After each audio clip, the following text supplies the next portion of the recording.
لیکن اگر زندگی خوبصورت ہے تو رات میں بھی سورج نظر آئے گا اور دن میں بھی چاند نظر آئے گا۔ اگر زندگی اداس ہے، زندگی ویران ہے، زندگی میں بیوٹی نہیں ہے، تو آپ کو انگلینڈ بھی سب صحرا نظر آئے گا، کیونکہ یہاں کچھ گڑبڑ ہے۔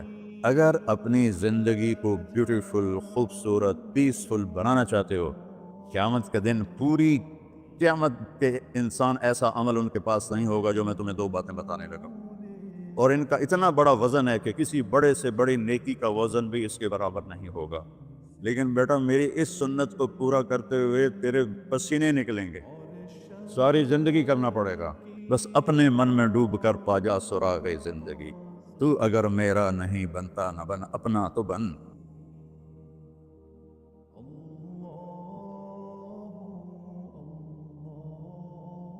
والصلاة والسلام على رسوله الكريم وعلى آلہ واصحابہ اجمعین۔ میرے محترم بھائیو اور دوستو، ایک چیزوں کی خوبصورتی ہے، جیسے یہ مسجد بڑی بیوٹیفل، خوبصورت۔ ابھی ہم گاڑی میں آئے، جس ساتھی کی تھی بینٹلے گاڑی، بڑی خوبصورت، گھڑیاں، گاڑیاں، سڑکیں۔ لیکن ایک خوبصورتی لائف کی ہوتی ہے کہ لائف بیوٹیفل ہو، لائف اندر ہوتی ہے، وہ بینٹلے میں نہیں ہوتی، رولز رائس میں نہیں ہوتی، وہ بڑے گھروں میں نہیں ہوتی، بڑے کاروباروں میں نہیں ہوتی۔ زندگی اندر چلتی ہے۔ جب وہ نکلتے ہیں تو ہم ڈیڈ باڈی ہو جاتے ہیں۔ کوئی نہیں کہتا مولانا طارق جمیل، کہیں گے ڈیڈ باڈی، یا ہمارے یہاں کہیں گے میت۔ زندگی کیسے خوبصورت ہو؟ زندگی پیسے سے نہیں ہوتی، شکلوں سے نہیں ہوتی، کسی دنیا کی چیز سے لائف کی بیوٹی کا کوئی تعلق ہے۔ اور جب تک لائف میں بیوٹی نہ ہو تو کوئی چیز مزہ نہیں دیتی۔ کیا لطف انجمن کا جب دل ہی بجھ گیا ہو، 100 بار چمن مہکا، 100 بار بہار آئی، دنیا کی وہی رونق، دل کی وہی تنہائی۔ تو زندگی کو خوبصورت بنانے کے لیے اللہ نے ایک آیت ہمیں سنائی، ایک آیت، لَقَدْ كَانَ لَكُمْ فِي رَسُولِ اللَّهِ أُسْوَةٌ حَسَنَةٌ۔ کہ اگر لائف کو خوبصورت بنانا چاہتے ہو، اس کے لیے نہ انگلینڈ رہنے کی ضرورت ہے، نہ امریکہ رہنے کی ضرورت ہے۔ میں افریقہ کے غریب ملکوں میں گیا ہوں، جنگلوں میں، صحراؤں میں پھرا ہوں، تو ان کے زندگی دیکھ کر حیرت ہوتی ہے۔ ان کو آج کی دنیا کی کسی چیز کی کوئی خبر نہیں۔ آج بھی ان کے گھر میں روشنی کا کوئی انتظام نہیں، چاند کی روشنی ان کی روشنی، رات کو ان کے گھروں میں چراغ بھی نہیں جلتے۔ میں ایسے ملکوں میں گیا ہوں۔ لیکن اگر زندگی خوبصورت ہے تو رات میں بھی سورج نظر آئے گا اور دن میں بھی چاند نظر آئے گا۔ اگر زندگی اداس ہے، زندگی ویران ہے، زندگی میں بیوٹی نہیں ہے، تو آپ کو انگلینڈ بھی سب صحرا نظر آئے گا۔ آپ کو خوبصورت اسکاٹ لینڈ کی وادیاں دیکھ کر بھی مزہ نہیں آئے گا، کیونکہ یہاں کچھ گڑبڑ ہے۔ تو میرے رب نے کہا، لقد، یقیناً، ڈیفینیٹلی، نو ڈاؤٹ، کان لکم، تمہارے لیے فیصلہ ہو چکا ہے، ہوگا نہیں، کان لکم، تمہارے لیے فیصلہ ہو چکا ہے۔ اگر اپنی زندگی کو بیوٹیفل، خوبصورت، پیسفل بنانا چاہتے ہو تو میرے نبی کی زندگی تمہارے لیے خوبصورت ماڈل ہے۔ اچھا، اسوۃ حسنہ، اسوہ کہتے ہیں ماڈل کو، اور حسنہ کہتے ہیں خوبصورت کو۔ یہاں اسوۃ کاملہ نہیں کہا کہ پرفیکٹ نمونہ ہے، کامل نمونہ ہے، مضبوط نمونہ ہے، کتنے الفاظ سے۔ حسنہ کیوں لائے؟ کہ انسان بیوٹی کو پسند کرتا ہے۔ یہ آپ نے سب کچھ کیوں بنایا؟ سیدھی سادھی بھی ٹھیک ہے، یہ کیوں بنایا؟ یہ ایسی خوبصورت گاڑیاں کیوں بنائیں گے؟ اتنے مہنگے جوتے۔ وہ ہم جب کالج پڑھتے تھے تو گئے این اسٹور پر، تو وہاں اس وقت یہ سچ تو میرے اللہ کو پتا ہے کہ میرے بندوں کو خوبصورتی پسند ہے۔ آپ چھوٹے بچے کو اسمائل دو تو وہ آپ کو ہنس کے دیکھے گا، اس کو ایسے دیکھو وہ رونے لگے گا، حالانکہ اسے پتا نہیں ہے۔ لیکن جب چہرے پہ بدصورتی آئی تو اس نے بھی فیل کیا اور رونے لگ گیا۔ جب آپ نے اسمائل دی تو وہ آپ کو دیکھ کے ہنسنے لگا، اس کا کچھ پتا نہیں ہے کیا ہو رہا ہے۔ اتنی چھوٹی عمر سے بچہ سے لے کر بڑا بیوٹی کانشیس ہوتا ہے، اور خوبصورت چیز کے لیے دل کھنچتا ہے۔ آپ کو تو 14ویں کا چاند نظر نہیں آتا، تو ہمارے ہاں تو 14ویں کا چاند نکلا ہوتا ہے تو میں چارپائی ڈلوا کے اور گھنٹوں اس کو دیکھتا رہتا، مجھے اس کا مزہ آتا رہتا۔ تو اللہ تعالیٰ فرما رہا ہے اگر زندگی کو خوبصورت بنانا ہے تو صرف میرے نبی کی زندگی ہے اسوہ ماڈل۔ حسنہ کسے کہتے ہیں؟ حسنہ کا عام مطلب حسین، حسن، خوبصورتی ہے، لیکن حسنہ چہرے پر تل جو ہوتا ہے، جو چہرے کو خوبصورت بنا دیتا ہے۔ آپ نے دیکھا کبھی جن کے چہروں پہ کوئی ایک تل ہو تو وہ چہرہ بڑا بیوٹیفل نظر آتا ہے، پرکشش نظر آتا ہے۔ تو حسنہ چہرے کے اس ڈاٹ کو، کالے ڈاٹ کو کہتے ہیں جس سے چہرے کی بیوٹی بڑھ جاتی ہے۔ تو میرا اللہ کہہ رہا ہے اگر تم نے اپنے چہرے پہ تل سجانا ہے، ڈاٹ جس سے آپ حسین لگتے ہیں، تو میرے نبی کی زندگی اپنا لو۔ اس سے خوبصورت لائف آپ کو کہیں نہیں ملے گی۔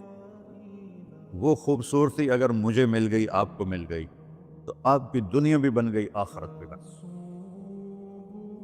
پوری زندگی پر آنے کے لیے میں صرف 2 حدیثیں آپ کو سناتا ہوں، صرف 2 حدیثیں میں کر لوں، آپ کر لیں، آپ کی پوری لائف 180 پہ چلی گئی اور آپ کے اندر خوشیوں کی لہریں دوڑیں، مزہ لیں، بھوک میں بھی مزہ لیں۔ ہماری پاکستان کی سزوکی جس کا کوئی ٹائر بھی ٹھیک نہیں ہوتا، سٹیئرنگ بھی ٹھیک نہیں ہوتا، اس میں بھی بیٹھو گے تو مزہ لو۔ صرف 2 حدیثیں میں آپ کو سنا۔ میرے نبی نے فرمایا معاذ الا انبئک بملاک ھذا کلہ۔ اب پہلی حدیث سنا رہا ہوں۔ معاذ تمہیں اپنے دین کی سمری بتاؤں؟ 30 پارے قرآن، 10 لاکھ حدیثیں، اور بتانے والا طارق جمیل نہیں، اللہ کا نبی ہے، کہ تمہیں سمرائز کر کے دوں اپنی شریعت؟ ان کا جی ماں ہوا، وہ کیا ہے؟ تو آپ نے زبان باہر نکالی، یہ نشان بنایا کینچی کا اور یوں کیا، پھر کہا کف ھذا، اپنی زبان پہ قابو رکھنا سیکھ دو، اپنی زبان کو سنبھال لو۔ کینچی بنائی، کینچی، کاٹ دو۔ اچھا، یہ جو ایکشن کر کے بتانا ہوتا ہے یہ چھوٹے بچے کے لیے ہوتا ہے۔ ہم چھوٹے بچے کو جب کوئی چیز سمجھاتے ہیں تو ایکشن کر کے سمجھاتے ہیں۔ یہ کون ہے؟ معاذ بن جبل۔ آپ نے فرمایا قیامت کے دن میری امت کے علماء کا جھنڈا معاذ بن جبل کے ہاتھ میں ہوگا۔ یہ وہ شخص ہے، اور یہ وہ شخص ہے جو اللہ کے نبی کی زندگی میں فتویٰ دیتے تھے، صحابہ حضور کے ہوتے ہوئے ان سے فتویٰ لیتے تھے۔ یہ وہ شخص ہے، یہ وہ شخص ہے 1,24,000 صحابہ میں واحد آدمی ہے جس کو آپ نے کہا یا معاذ انی احبک، اے معاذ میں تم سے پیار کرتا ہوں، واحد آدمی، اکیلا۔ اور میں کوئی 7-8 سال پہلے اردن گیا تو میں اربد کی قبر کی زیارت کے لیے گیا۔ میں جب انٹر ہوا اس وقت ان کو وفات پائے 1418 سال ہو چکے تھے، 1418 سال ہو چکے تھے۔ میں ان کے قبر پہ کھڑا ہوا، خوشبو ہی خوشبو تھی، قبر پہ کپڑے پڑے ہوئے تھے، میں سمجھا یہ چادروں سے خوشبو آ رہی۔ میں تو ایک آدمی اور وہاں کھڑا میری حیرت کو سمجھ گیا، کہا خوشبو سونگ رہے ہو؟ میں نے کہا ہاں سونگ رہا ہوں۔ مجھ سے کہنے لگا چادروں سے آ رہی ہے؟ میں نے کہا ہاں، کہا سونگو۔ تو میں نے چادروں کو سونگا، کسی ایک میں نہیں تھی۔ پھر اس صاحب نے مجھے بتایا کہ یہ اس قبر سے ہر وقت خوشبو آتی۔ 1418 سال ہو گئے اور اس بندے کی قبر سے خوشبو آ رہی ہے۔ اس کو ایسے سمجھایا جیسے معصوم بچے کو۔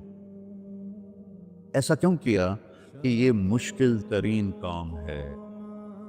آپ کے یہ موٹر ویز پر کتنے بڑے بڑے ٹرالے چل رہے ہوتے ہیں، ان کو بریک لگانا آسان ہے۔ کتنے بڑے بڑے کروز میں نے کئی دفعہ سفر کیے تو ان کو بریک لگانا آسان ہے، اور 380 کو بریک لگانا آسان ہے، اس کا وقت کو بریک لگانا بڑا مشکل۔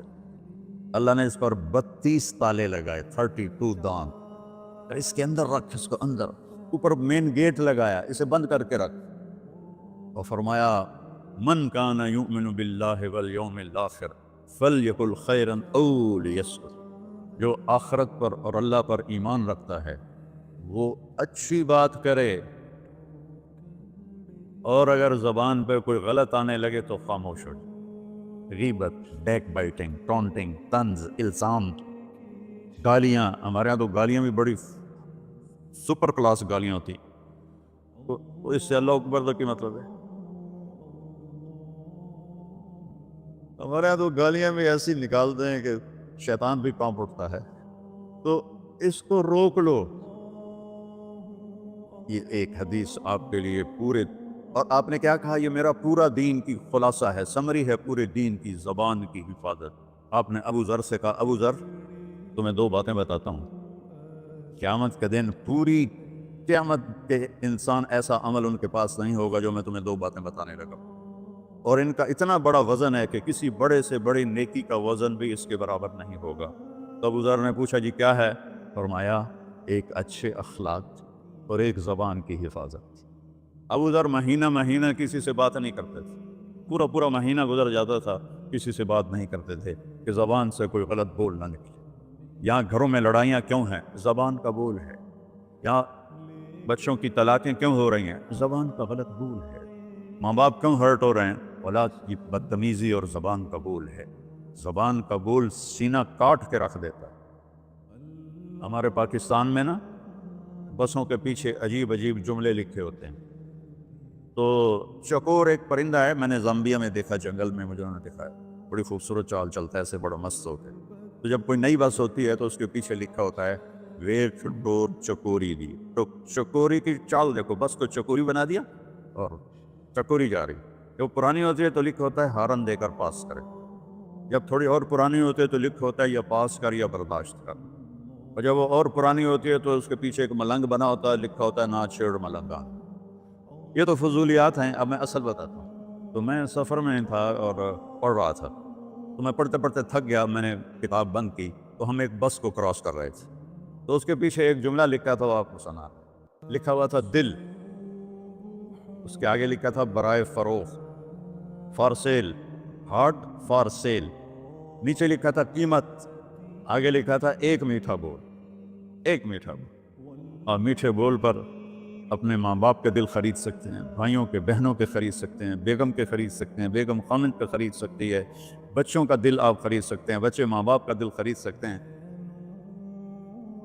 اور اللہ نے مجھے 2 دفعہ یوں دنیا پھرائی ہے، ایسے 100 کے قریب ملکوں میں اللہ مجھے لے کر گیا ہے، نمازی بھی بہت، مسجدیں بھی بہت، حاجی بھی بہت، داڑھی والے بھی بہت، پگڑی والے بھی بہت، لیکن اس کو سنبھالنے والا ملتا ہی کوئی کہ جو اس پہ قابو پاتا ہو۔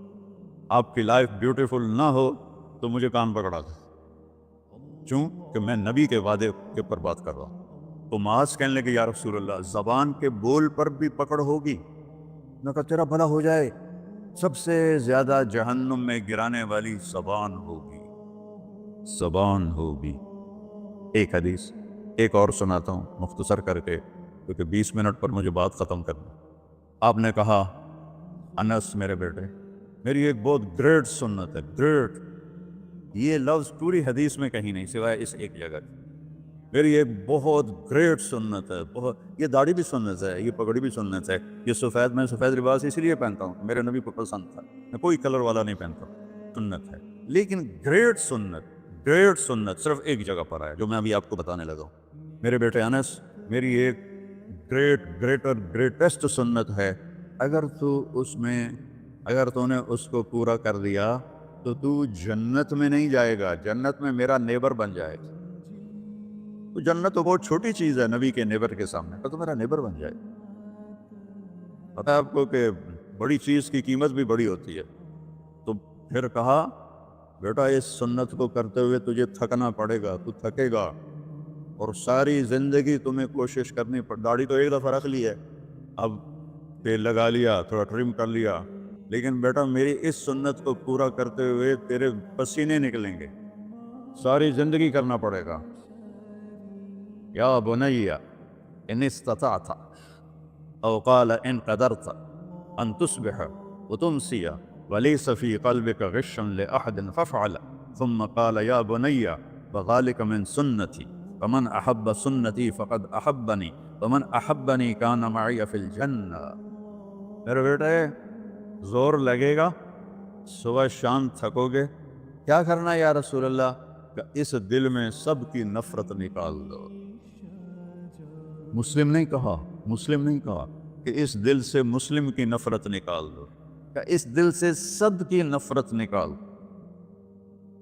غیر مسلم بھی، ہم تو بریلوی دیوبندی شیعہ سنی اتنی نفرت میں ہیں، اتنی نفرت میں ہیں کہ جیسے سارے جہنمی اور صرف ہم جنتی ہیں۔ اللہ سے معاملہ ہے، اور اللہ کریم ہے، مہربان ہے، پتہ نہیں کس بات پہ معاف کر دے، پتہ نہیں کس بات پہ بخشش ہو جائے۔ ہماری نور جہاں، اللہ اس کی درجے بلند کرے، ساری زندگی گاتی رہی۔ وہ گانا عورتوں کا کوئی حلال کام تو نہیں ہے، لیکن 27 رمضان جمعہ کی رات اس کا انتقال ہوا، اور جو رمضان میں مرتا اس کا حساب نہیں ہوتا، جو جمعے کی رات کو یا جمعے کو مرتا ہے اس کا حساب نہیں ہوتا۔ اب مجھے بتاؤ اللہ کو کیا اس میں پسند آیا؟ کبھی کسی کے گناہ کو دیکھ کر اس سے نفرت نہ کرے، کبھی کسی کی برائی دیکھ کر یہ تو چھوڑو اس کو، تو وہ تو انسان ہی نہیں ہے۔ بس اپنے من میں ڈوب کر پا جا سراغ زندگی، تو اگر میرا نہیں بنتا نہ بن، اپنا تو بن۔ تو میرے نبی نے فرمایا بیٹا اس دل کو صاف کر۔ ایک بات اور یاد رکھو، دنیا میں نیگیٹیوٹی ہمیشہ زیادہ رہے گی، ہمیشہ، اور پازیٹیوٹی ہمیشہ کم رہے گی۔ اچھے لوگ کم ہوں گے، برے لوگ زیادہ ہوں گے، اور آپ کو غلط بیہیویئر تنگ کرے گا، پریشان کرے گا، دل دکھے گا، آنسو نکلیں گے۔ میرا نبی کہتا دل صاف کر، صاف کر، جھاڑو دے۔ تصبح و تمسی میں ہے، جیسے ہم روزانہ گھر کی ہماری عورتیں صفائی کرتے ہیں، یہاں تو آپ خود بھی برتن صاف کرتے ہو، تو عورتیں بھی کرتے ہیں، آپ بھی کرتے ہو، جھاڑو بھی دیتے ہو، سارے کام کرتے ہو۔ یہ کدھر ہے وہ آصف، اس نے مجھے میں بیگ میں بٹھایا، نئی خریدی تھی انہوں نے، تو کہنے لگا مولانا یہ پتہ نہیں 3 لاکھ پاؤنڈ کی ہے کہ 1.5 لاکھ کے 2 لاکھ، کوئی لاکھوں میں ہی تھا۔ میں نے کہا اس میں پیٹرول کون ڈالتا ہے؟ وہ تو ہم خود ڈالتے ہیں۔ اور ڈرائیو کون کرتا ہے؟ کہا ہم خود کرتے ہیں۔ میں نے کہا پھر ہماری سزوکی اچھی ہے، ہم نے 3 ڈرائیور رکھے ہوئے ہیں، پیٹرول گیس پمپ والے ڈالتے ہیں، ہم آرام سے پیسے دیتے ہیں، نہ ہمیں میٹ دھونے پڑتے ہیں، نہ گاڑیاں دھونی پڑتی ہیں، ہمارے ڈرائیور ہماری گاڑیاں دھوتے ہیں، چاہے ہماری سزوکی ہے وہ تیری میں بیگ سے زیادہ اچھی ہے۔ تو زندگی کو اگر خوبصورت بنانا ہے تو صبح شام اپنے دل کو سب سے صاف کر، کسی سے نفرت نہ۔ شیعہ سنی میں کتنی نفرت پائی جا رہی، دیوبندی بریلوی میں کتنی نفرت پائی جا رہی، یہ شیطان نے پیدا کی۔ ہم رحم والے بنے، الرحمن الرحیم میرے اللہ کی صفت ہے۔ تو میرے عزیزو یہ 2 باتیں میں قابو کر لوں، آپ قابو کر لیں، ایک اس کی حفاظت، ایک اس کو دھو کے رکھنا ہے۔ کسی کے بارے میں دل آئے گا، بہت آئیں گے، اس نے یہ کیا، اس نے یہ کیا، اس نے یہ کیا، تو صاف کر۔ اللہ کہتا میرے اوپر ڈال دے، پھر دیکھ میں تجھے کیا دیتا، تجھے وہ دوں گا نہ کسی آنکھ نے دیکھا، نہ کان نے سنا، نہ کسی کے دل پر اس کا خیال ہو سکتا۔ تو میرے عزیزو، میرے بھائیو، آپ یہاں اچھی زندگی کے لیے آئے ہیں۔ میں نے آپ کو اچھی زندگی کے گر کی 2 باتیں بتا دی، اس کو لے کر جہاں مرضی رہو، آپ کی لائف بیوٹیفل ہوگی۔ چیزیں اچھی ہونے سے لائف اچھی نہیں ہوتی۔ میرے رب کی قسم، میرے نبی کی غلامی سے زندگی خوبصورت ہوتی ہے، جنت کا مزہ آئے گا۔ ایسا نہیں کہ ان پر کوئی تکلیف نہیں آئے گی، آئے گی، لیکن وہ اللہ کا شکر ادا کریں، صبر کریں۔ تو آپ آپس میں محبت سے رہیں، یہاں ایک خوبصورت معاشرہ قائم کریں، غیر مسلموں سے بھی آپ احترام کریں، ہمدردی ہو، اور ان کو عزت دیں، وہ آپ کے بہت قریب آ جائیں۔ تو میرے نبی یہودی کا جنازہ جا رہا تھا، یہودی، میرے نبی کھڑے ہو گئے، یہودی کا جنازہ، کھڑے ہو گئے۔ صحابہ کہنے لگے یا رسول اللہ یہودی ہے۔ کب پتا ہے یہودی ہے، انسان تو ہے، میرے ہاتھوں سے بچ گیا، کلمہ نہ پڑھ سکا، مجھے اس کا دکھ اور درد اور افسوس ہے۔ تو ہم ان کی احترام کریں۔ ایک کافر آیا، آپ کا مہمان بنا، اور رات کو آپ کے دیا ہوا جو بیڈ تھا چارپائی، اس پہ وہ پوٹی کر کے چلا گیا، آپ کو خراب کرنے کے بھاگ گیا، جب وہ تلوار اپنی بھول گیا۔ جب آپ صبح تشریف لائے تو سارے اس کے بیڈ پر پوٹی تھی، پاخانہ تھا، تو آپ نے اسے اٹھایا اور پانی لوٹے میں لے کر اسے دھونا شروع کیا۔ صحابہ نے کہا یا رسول اللہ ہم کرتے ہیں؟ کہا نہیں، میرا مہمان تھا، میں کروں گا۔ اس کو اپنی تلوار یاد آئی، وہ بھاگا ہوا واپس آیا۔ جب وہ واپس آیا تو آپ اس کا پاخانہ صاف کر رہے تھے، تو اتنا ہی دیکھ کر اس نے کلمہ پڑھ لیا۔ یہ 2 چھوٹی سی باتیں ہیں، اس کو میں اور آپ عمل میں لے آئیں، اللہ ہمیں عمل کی توفیق دے۔ تبلیغ میں ایک ویکنڈ لگا دیا کرے، آپ کو بہت فائدہ ہوگا۔ میں 82 میں سب سے پہلے آیا تھا، شاید آپ میں سے بہت سے لوگ 82 میں یہاں ہوں گے بھی نہیں۔ تو یہاں نہ کوئی مسجد تھی اور نہ کوئی مسلمان نظر آتا تھا، اور نہ ایسی مسجدیں بھری ہوئی ہوتی تھیں، چند لوگ ہوتے تھے، 20-25 لوگ اب بیان میں آ جاتے تو ہم سمجھتے بڑا مجمع آ گیا ہے، اور میں ان میں آگے کے وقت کو دیکھ کر 3-3 گھنٹے میں ان میں بیان کرتا تھا۔ اس وقت جوانی تھی۔ میں آج دیکھ رہا ہوں کہ کیا میرے رب نے نقش بنا دیے ہیں۔ آپ کو بہت مبارک ہو، اللہ آپ کو، آپ کے بچوں کو سلامت رکھے، دین پر، اسلام پر، آپ کی دنیا بھی اچھی ہو، آخرت بھی اچھی ہو۔ السلام علیکم۔